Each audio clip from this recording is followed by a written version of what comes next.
नमस्कार फ्रेंड्स, मैं doctor Preeti Gupta, associate professor, department of zoology, LBS government college Kotputli से। पिछले लेक्चर में हमने स्ट्रक्चर ऑफ स्किन के बारे में पढ़ा था। आज हम उस लेक्चर के कंटिन्यूएशन में structure, function and development of hair पढ़ेंगे। हेयर क्या होता है? हेयर को हिंदी में रोम कहते हैं। हेयर प्रोटीन का बना फिलामेंट होता है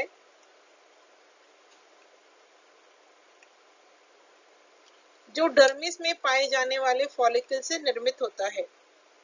ये मैमल्स का एक कैरेक्टर डिफाइनिंग लक्षण होता है।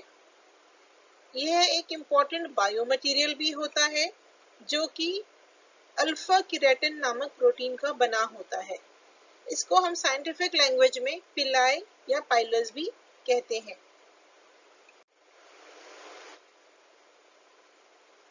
हेयर का हर स्ट्रैंड 3 लेयर का बना होता है, मेड्यूला, कॉर्टेक्स और क्यूटिकल। जैसा कि इस चित्र में आप देख सकते हैं, जो ये बीच का भाग है, इनर मोस्ट पार्ट है, ये मेड्यूला है। इसके बाहर का भाग ये दिख रहा है, ये कॉर्टेक्स होता है जो कि बालों को स्ट्रेंथ या टेक्सचर देता है। और सबसे बाहरी आवरण है ये क्यूटिकल जो कि प्रोटेक्शन देता है हमारे हेयर को। हेयर बना होता है बेसिकली एक हेयर फॉलिकल का। जैसा कि आप इस चित्र में देख सकते हैं, ये हेयर फॉलिकल एक कप शेप आकृति है और ये स्कैल्प में एपिडर्मिस और डर्मिस की जो हमारी हेयर की स्किन या त्वचा है, स्कैल्प की जो स्किन है, उसमें डर्मिस में ये डीपली एम्बेडेड या गहरे धसा रहता है।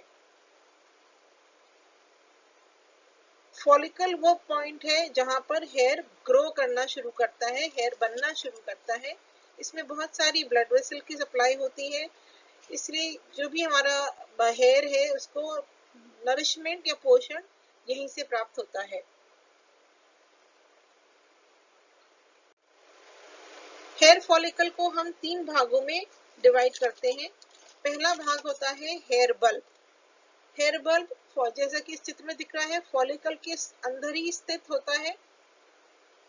यहाँ पर सेल्स एक्टिवली ग्रो करते हैं और फाइनली एक हेयर को प्रोड्यूस करते हैं। सिलिंड्रिकल हेयर प्रोड्यूस होता है। बीच का रीजन कहलाता है mid follicular region. Mid follicular region में हेयर के जो सेल्स हैं वो मृत हो जाते हैं और हार्ड होकर त्वचा से बाहर शेफ्ट के रूप में निकल जाते हैं। इसमें काफी मात्रा में हेयर प्रोटीन या केराटिन पाया जाता है।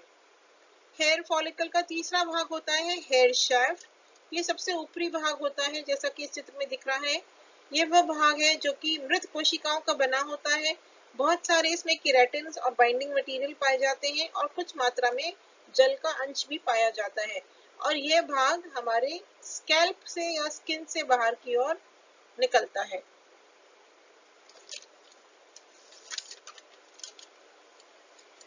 अब हम पढ़ेंगे डेवलपमेंट ऑफ हेयर कि हेयर किस तरह से बनता है और कैसे ग्रो करता है, विकसित होता है। सबसे पहला स्टेज, हेयर जनरली एपिडर्मिस की स्ट्रेटम जर्मिनेटिवम से बनता है।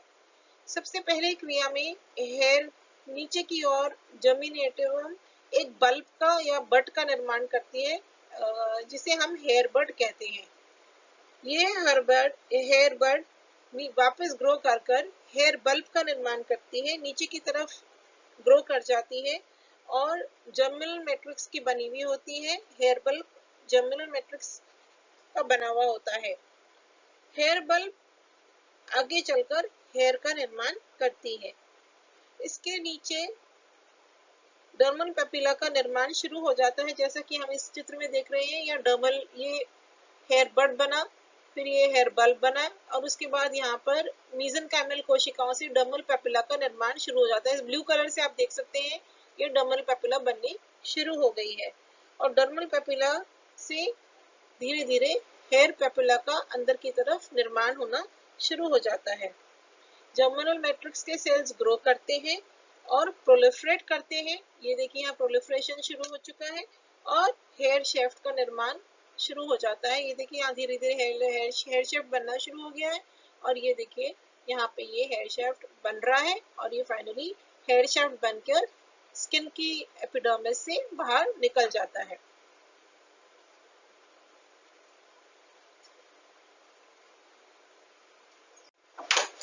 हेयर की पेरिफेरल सेल्स जो हैं, परिधि की जो कोशिकाएं हैं, वो हेयर रूट का निर्माण करती हैं, यानी जड़ का निर्माण करती हैं। आसपास के मेसेनकाइमल सेल्स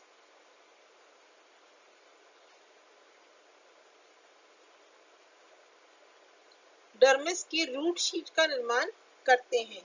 हेयर ग्रो कर जाता है, एपिडर्मिस को पेनिट्रेट या कर स्किन से बाहर निकल जाता है। इसी के साथ हेयर के जो फॉलिकल है उसमें मेलानोब्लास्ट सेल्स डिवाइड होने लग जाते हैं, डेवलप होने लग जाते हैं और ये मेलानोब्लास्ट सेल्स मेलानोसाइट्स कोशिकाओं का निर्माण करते हैं जो मेलानिन को सिक्रीट करती हैं और ये मेलानिन हमारे बालों को कलर देता है। इसके बाद हेयर ग्रोथ की तीन अवस्थाएं होती हैं, एनर्जन फेज, कैटोजन फेज और टीलोजन फेज। तो पिछले भाग में तो हमने देखा कि हेयर कैसे बनता है, कैसे डेवलपमेंट होता है त्वचा के अंदर। अब यहाँ पर हम देख रहे हैं कि हेयर की अपनी ग्रोथ कैसे होती है। तो तीन फेजेस हैं, जैसे एनर्जन फेज, कैटोजन फेज और टीलोजन फेज। हमारी बॉडी में हर हेयर के स्ट्रैंड की अपनी स्टेज ऑफ डेवलपमेंट होती है। जब एक साइकिल कंप्लीट हो जाती है तो दूसरी साइकिल अपने आप शुरू हो जाती है और नया स्ट्रैंड या नया बाल का धागा बनना शुरू हो जाता है। हमारे बालों की ग्रोथ की रेट होती है 1.25 सेंटीमीटर पर मंथ या 0.5 इंचेस पर मंथ, यानी 15 सेंटीमीटर से 6 इंच एक साल में हमारे बाल वृद्धि करते हैं। तो इस चित्र में आप देख सकते हैं तीन स्टेजेस दिख रही है। ये पहली स्टेज है एंटोजन स्टेज, दूसरी है कैटोजन स्टेज और फिर टेलोजन स्टेज और वापस से the fourth stage return to anagen stage. सबसे पहले हम देखते हैं एनर्जन फेज। एनर्जन फेज जैसा कि इस चित्र में दिख रहा है 2 से 6 साल तक की हो सकती है। यह एक ग्रोथ फेज होती है। पेपिला में शुरू, हेयर की पेपिला में शुरू होती है। पेपिला के सेल्स डिवाइड होते हैं और नए हेयर फॉलिकल्स का निर्माण करते हैं। धीरे धीरे ये हेयर फॉलिकल डर्मिस में धंस जाती है। फिर दूसरी फेज आती है कैटोजन फेज। कैटोजन फेज में जो अवस्था है वो 2 वीक्स की या 2 हफ्ते तक की होती है। इसमें हेयर फॉलिकल जो है, देखिए आप डायग्राम में देख पा रहे हैं, ये श्रिंक हो गई है। हेयर फॉलिकल सिकुड़ना शुरू हो जाती है और हेयर स्ट्रैंड्स को ब्लड सप्लाई रुक जाती है, साथ ही मेलानिन का निर्माण भी रुक जाता है। हेयर अपनी लंबाई से 1/6 छोटा हो जाते हैं और हेयर शेफ्ट थोड़ा सा ऊपर की ओर सरक जाता है। तीसरी अवस्था आती है टीलोजन अवस्था। टीलोजन अवस्था 2 से 4 महीने की लिए होती है। ये सुप्त अवस्था या डॉर्मेंट अवस्था होती है। इसको हम शेडिंग या रेस्टिंग फेज भी कहते हैं। इस अवस्था में फॉलिकल को एपिडर्मल सेल्स जो घेरती हैं वो ग्रो करने लग जाती हैं और चारों ओर से बल्ब को घेर लेती हैं। हेयर अपनी रूट से अलग हो जाता है और टूट जाता है और फाइनली आप यहाँ देखिए इस चौथे डायग्राम में ये हेयर शेफ्ट टूट कर अलग हो जाता है और फिर से वापस नए हेयर शेफ्ट का निर्माण शुरू हो जाता है। General functions of hair. Hair के हमारे मुख्य फंक्शन क्या होते हैं? सबसे पहले हेयर हमें थर्मल रेगुलेशन में हेल्प करता है। दूसरा, हेयर इंसुलेशन या कूलिंग में मदद करता है। जब भी हमें स्वेट या पसीना आता है तो हमारी स्किन या हेयर से ये पसीना इवेपोरेट होके एक कूलिंग का इफेक्ट देता है। हेयर हमें सनलाइट और अल्ट्रावायलेट किरणों से बचाता है। हमारे आईब्रोज और आई लैशेस में उपस्थित हेयर हमारी आंखों की रक्षा करते हैं। हमारे कान में और नॉस्ट्रल्स या नाक में पाए जाने वाले हेयर गंदगी को शरीर में प्रवेश करने से रोकते हैं। हेयर हमारे बॉडी के टेम्परेचर को रेगुलेट करता है। हमारी बॉडी में टच रिसेप्टर्स पाए जाते हैं जो हमारी बॉडी को टच का सेंसेशन महसूस करने में हेल्प करते हैं। कुछ हमारे गार्ड हेयर होते हैं जो हमारे शरीर को एक वार्निंग सिग्नल देते हैं, जैसे बालों का डर के मारे या सर्दी में खड़े हो जाना। इस तरह से हमने डिटेल में डेवलपमेंट ऑफ हेयर पढ़ा। अगले लेक्चर में हम स्किन के अन्य डेरिवेटिव्स के बारे में पढ़ेंगे। धन्यवाद।